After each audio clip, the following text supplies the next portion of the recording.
Hai, Assalamualaikum warahmatullahi wabarakatuh. Welcome back to my YouTube channel buat teman-teman yang sudah setia menemani saya di channel YouTube ini. Dan welcome buat teman-teman yang baru gabung. Kali ini kita masuk lagi pada seri pengetahuan, khususnya yang akan kita bahas yaitu himpunan. Yang akan kita pelajari pada kesempatan kali ini yaitu yang pertama, definisi dan anggota suatu himpunan. Yang kedua adalah operasi pada himpunan. Untuk itu, tetap semangat dan siapkan catatan terbaikmu. Terkait definisi, himpunan atau set dalam bahasa Inggrisnya adalah kumpulan objek-objek yang berbeda. Misalkan Himaptika adalah contoh sebuah himpunan. Di dalamnya berisi anggota berupa mahasiswa. Tiap mahasiswa berbeda satu sama lain. Sampai di sini bisa dipahami ya. Objek di dalam himpunan disebut elemen, unsur, atau anggota.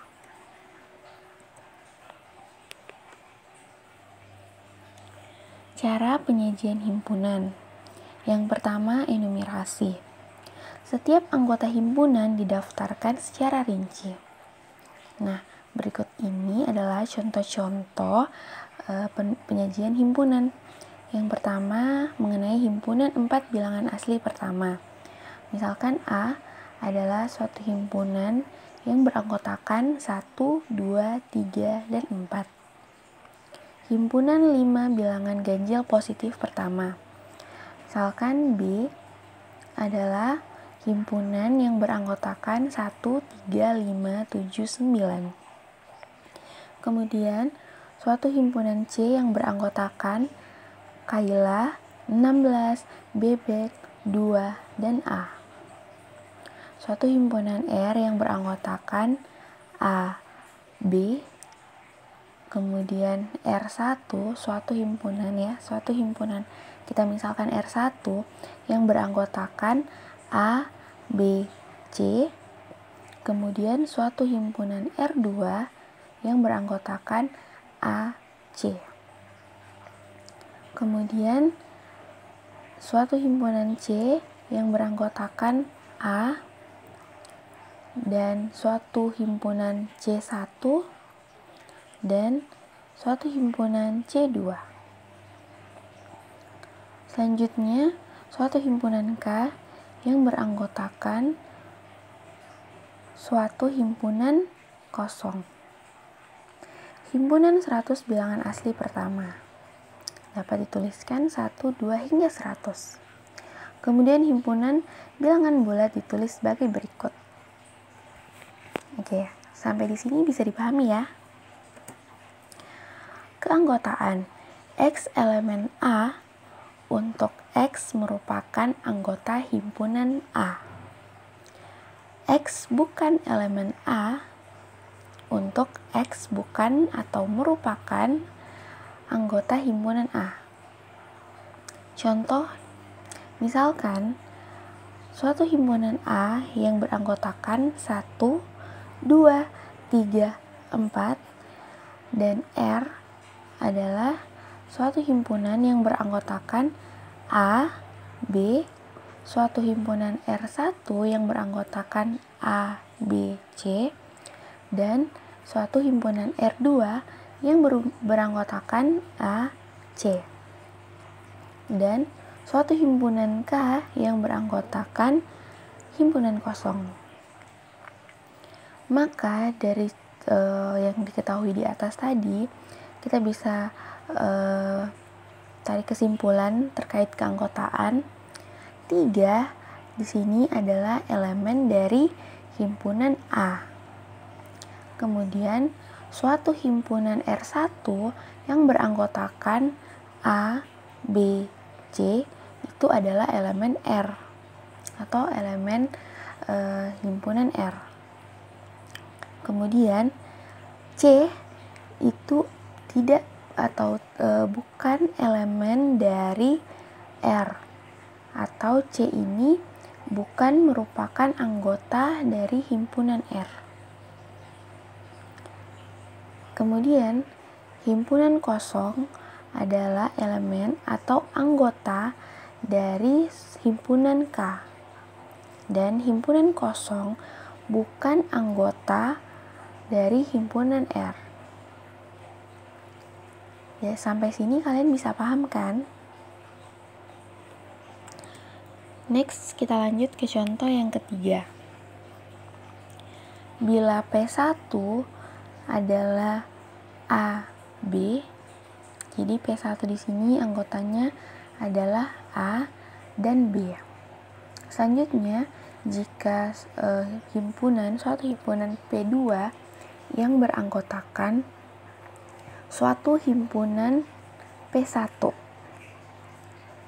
Kemudian, suatu himpunan P3 itu beranggotakan suatu himpunan P2. Maka A adalah anggota dari P1. Itu adalah betul.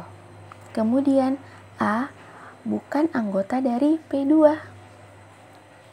Itu adalah betul atau benar.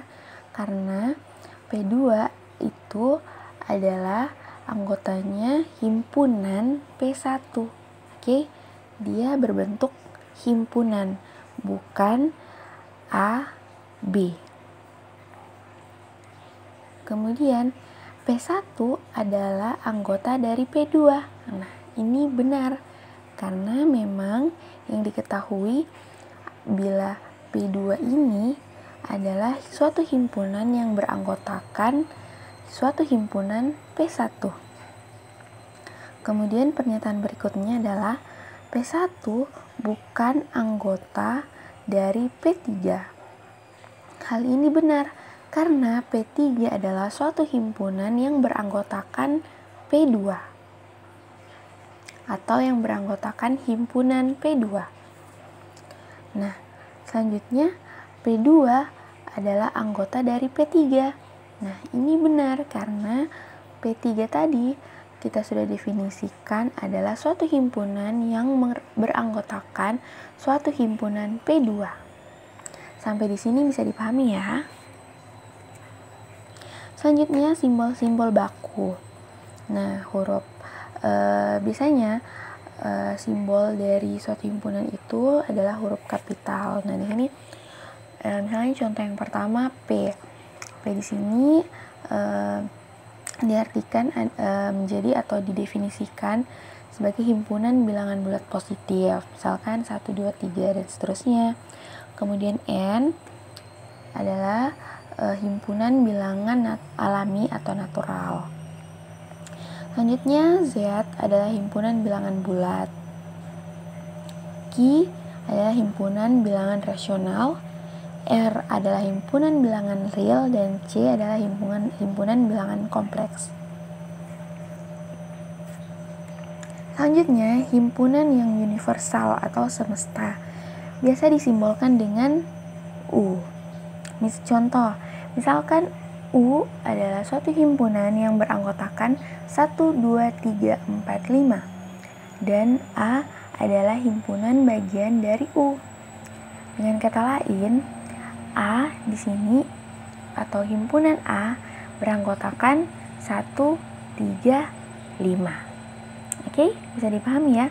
Karena 1, 3, 5 atau anggota dari himpunan A ini terdapat pada himpunan U yang berisikan atau beranggotakan 1, 2, 3, 4, dan 5. Sehingga A adalah himpunan bagian dari U. Sampai di sini bisa dipahami ya? Selanjutnya, notasi pembentuk himpunan. Notasi ya biasanya seperti ini, dituliskan dalam bentuk kurung kurawal X. Untuk X di sini selanjutnya syarat yang harus dipenuhi oleh X. Nah, contoh untuk lebih jelasnya. Yang pertama, notasi bentuk himpunan itu bisa dituliskan dalam bentuk kata-kata atau dideskripsikan atau dinarasikan. Contohnya seperti A adalah himpunan bilangan bulat positif kecil dari 5. Nah, untuk contoh yang pertama ini dalam bentuk kata-kata. Nah, selanjutnya Untuk notasi himpunan bisa juga dituliskan dalam bentuk A sama dengan kurung kurawal X. Untuk X bilangan bulat positif kecil dari 5. Oke. Dan X bilangan bulat positif kecil dari 5 di sini adalah syarat yang harus dipenuhi oleh X. Atau kita bisa bentuk dalam notasi seperti ini. A sama dengan buka kurung kurawal ya. X untuk X elemen atau anggota dari P, dan X di sini kecil dari 5. Yang ekivalen dengan A ya, suatu himpunan A beranggotakan 1, 2, 3, 4. Oke, bisa dipahami ya. Ini adalah ketiga contoh cara membentuk himpunan ya. Jadi ada beberapa jenis notasi. Nah, contoh yang kedua misalkan M. Suatu himpunan M adalah X, di mana X adalah himpunan atau mahasiswa yang mengambil mata kuliah matematika diskrit. Nah, sebagai latihan, coba kalian bentuk himpunan M ini ya dalam berbagai bentuk notasi. Oke, semangat. Selanjutnya, diagram Venn. Contoh 5, misalkan U suatu himpunan U ya, beranggotakan 1, 2, 3, 4, 5, 6, 7, dan 8. Dan suatu himpunan A yang beranggotakan 1, 2, 3, 5.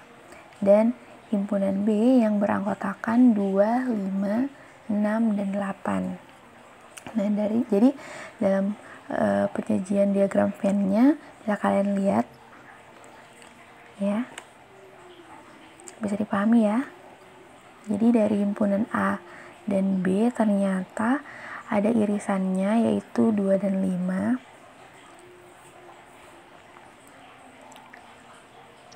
Oke, bisa dipahami ya. Next, kardinalitas. Jumlah elemen di dalam A atau di dalam suatu himpunan A disebut kardinal. Oke, jadi kardinal itu adalah jumlah elemen dari suatu himpunan ya. Notasinya bisa kalian lihat ya, NA atau banyaknya himpunan dari A. Contoh.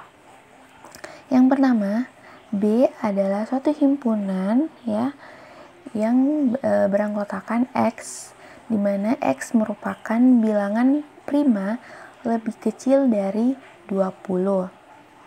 Atau dapat dituliskan ya dalam bentuk notasi suatu himpunan B yang beranggotakan 2, 3, 5, 7, 11, 13, 17, dan 19. Maka kardinalitas atau banyaknya anggota dari himpunan B adalah 8. Oke, bisa dipahami ya sampai di sini. Next, untuk contoh yang kedua.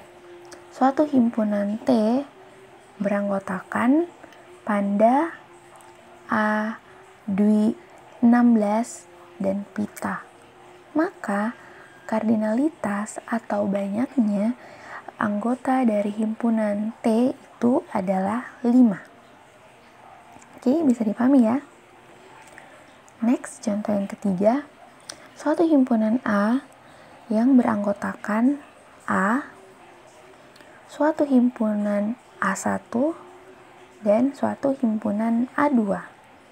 Maka banyaknya anggota dari himpunan A atau kardinal dari himpunan A adalah 3. Sampai di sini bisa dipahami ya. Next, kita lanjut pada materi himpunan kosong atau null set. Himpunan dengan kardinal 0 disebut himpunan kosong atau null set. Notasinya teman-teman bisa lihat. Selanjutnya kita masuk pada contoh supaya bisa lebih dipahami. Yang pertama, suatu himpunan E beranggotakan X untuk X kurang dari X. Maka himpunan dari atau banyaknya anggota dari E itu sama dengan 0. Oke, bisa dipahami ya. Contoh yang kedua, suatu himpunan P itu beranggotakan orang Indonesia yang pernah ke bulan. Maka banyaknya himpunan dari P itu sama dengan 0. Bisa dipahami ya? Karena memang orang Indonesia belum ada yang pernah ke bulan. Jadi himpunan P di sini adalah termasuk himpunan kosong. Oke, contoh yang ketiga. Suatu himpunan A yang beranggotakan X, di mana X adalah akar persamaan kuadrat X kuadrat ditambah 1 sama dengan 0. Nah, ternyata karena kardinalnya itu 0 ya, maka banyaknya himpunan atau banyaknya anggota dari himpunan A itu sama dengan 0. Atau dengan kata lain, himpunan A di sini adalah himpunan kosong atau null set. Next, himpunan kosong ya, dapat dinotasikan seperti ini. Kemudian himpunan yang terdiri dari himpunan kosong dan suatu himpunan yang anggotanya atau terdiri dari suatu himpunan kosong, ya, ini cara bacanya seperti itu, dapat juga dituliskan dalam bentuk seperti ini.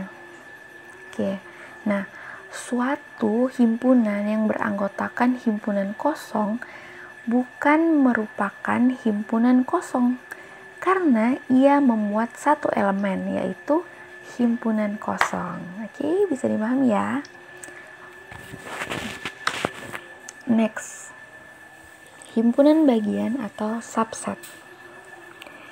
Himpunan A ya dikatakan himpunan bagian dari himpunan B jika dan hanya jika setiap elemen A merupakan elemen dari B. Sampai di sini bisa dipahami ya. Dalam hal ini, B dikatakan superset dari A. Dan dalam bentuk notasinya, itu teman-teman bisa lihat. Jadi notasinya ini, cara bacanya itu A subset atau sama dengan B. Nah, untuk ilustrasinya bisa teman-teman lihat di diagram Venn ya, seperti ini. Jadi himpunan A dikatakan himpunan bagian dari B jika dan hanya jika setiap elemen dari A merupakan elemen dari B. Nah, ini adalah ilustrasi dalam bentuk diagram Venn. Oke, next. Contoh yang pertama, suatu himpunan yang beranggotakan 1, 2, 3 itu adalah subset atau sama dengan dari suatu himpunan yang beranggotakan 1, 2, 3, 4, dan 5. Oke, jadi suatu himpunan yang beranggotakan 1, 2, 3 itu dikatakan subset atau himpunan bagian atau sama dengan suatu himpunan yang beranggotakan 1, 2, 3, 4, dan 5. Contoh yang kedua, suatu himpunan yang beranggotakan 1, 2, 3 itu subset atau sama dengan. Nah, kalian bisa lihat kan bedanya contoh 1 dan contoh 2. Kemudian contoh ketiga.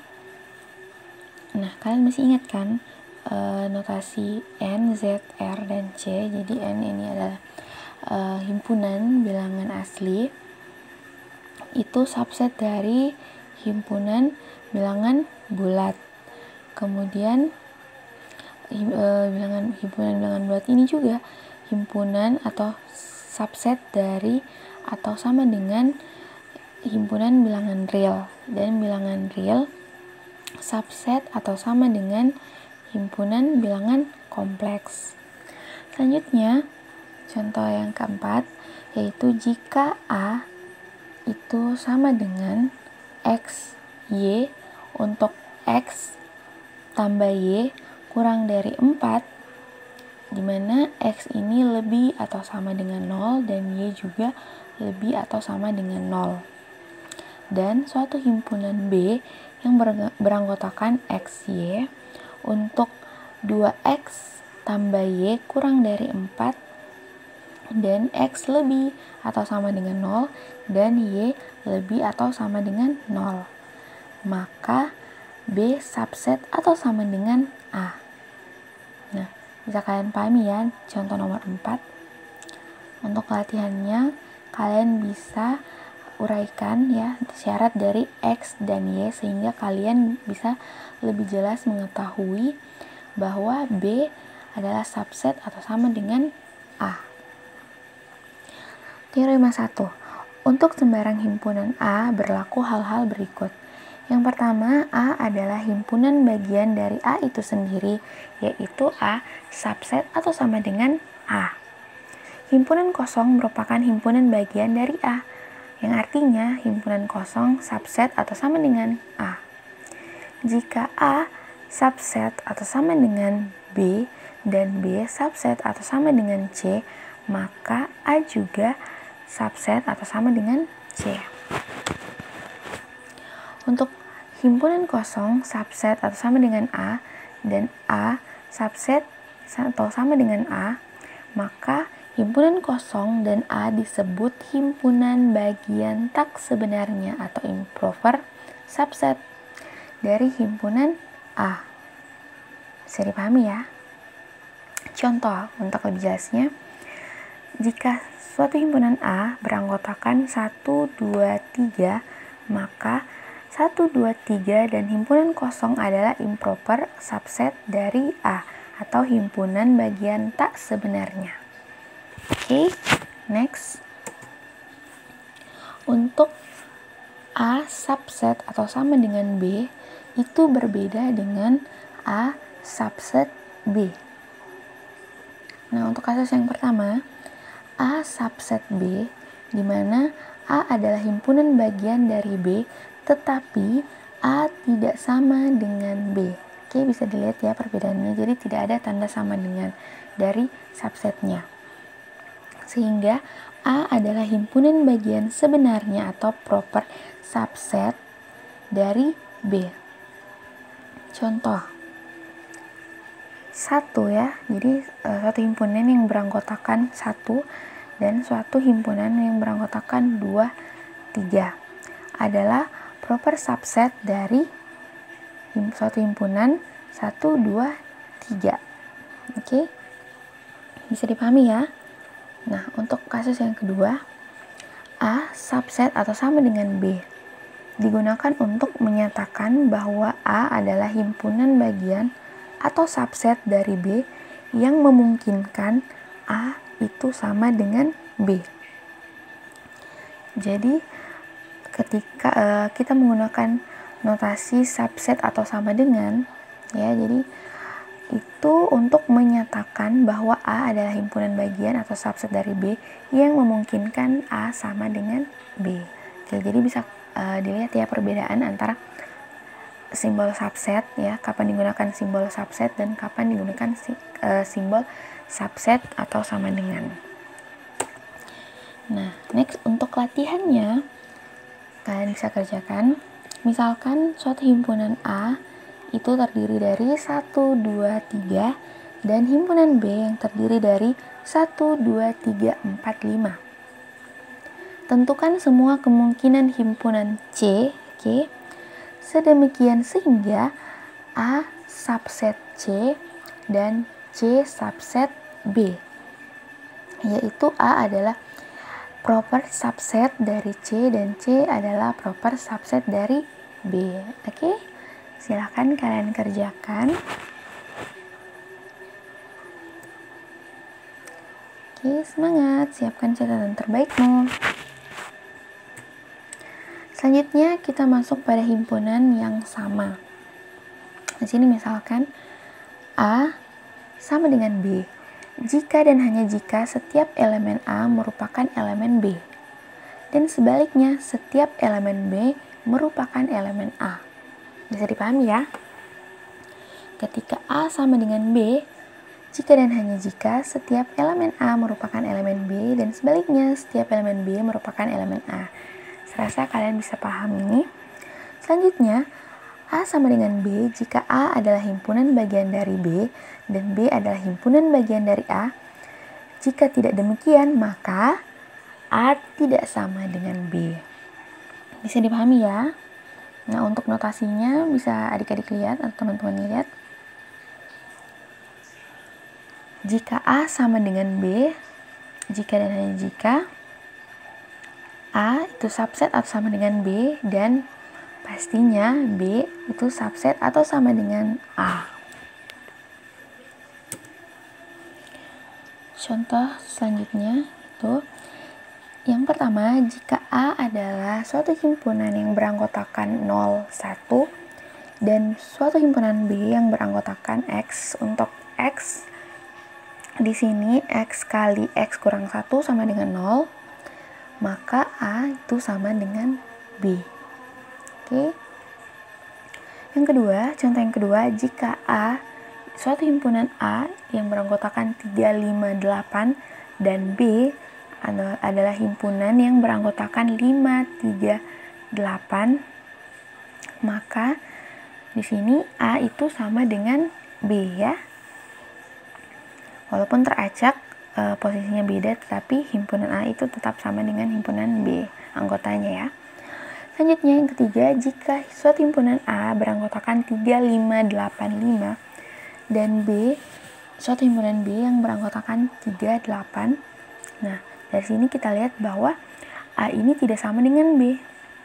Karena anggota dari A itu 3, 5, 8, 5, sedangkan B itu 3, 8. Nah, untuk 3 buah himpunan A, B, dan C berlaku aksioma berikut. Yang pertama, A sama dengan A, jadi himpunan A sama dengan dirinya sendiri ya. B sama dengan B atau C sama dengan C. Jika kasus yang kedua, jika A sama dengan B, maka B juga sama dengan A. Kasus yang ketiga, jika A sama dengan B dan B sama dengan C, maka A juga sama dengan C. Himpunan yang ekuivalen. Himpunan A dikatakan ekuivalen dengan himpunan B jika dan hanya jika kardinal ya. Jadi sedikit masih ingat kan, kardinal adalah jumlah elemen dari suatu himpunan. Jika kardinal dari kedua himpunan tersebut sama. Oke. Jadi itu dikatakan dia himpunan ekuivalen ketika kardinal atau jumlah elemen dari himpunan ini itu dari kedua himpunan itu sama. Notasinya bisa kalian lihat ini. Contoh untuk lebih jelasnya. Misalkan A, suatu himpunan A yang beranggotakan 1, 3, 5, 7 dan suatu himpunan B yang beranggotakan A, B, C, D, maka A ini ekuivalen dengan B sebab banyaknya jumlah elemen atau anggota dari himpunan A itu sama dengan banyaknya anggota atau elemen dari himpunan B, yaitu 4, sama-sama 4 ya. Oke, jadi himpunan A ekuivalen dengan himpunan B. Oke, bisa jelas ya, bisa dipahami. Next, himpunan saling lepas. Dua himpunan A dan B dikatakan saling lepas atau disjoin jika keduanya tidak memiliki elemen yang sama. Nah, untuk notasi dari himpunan saling lepas, adik-adik bisa lihat.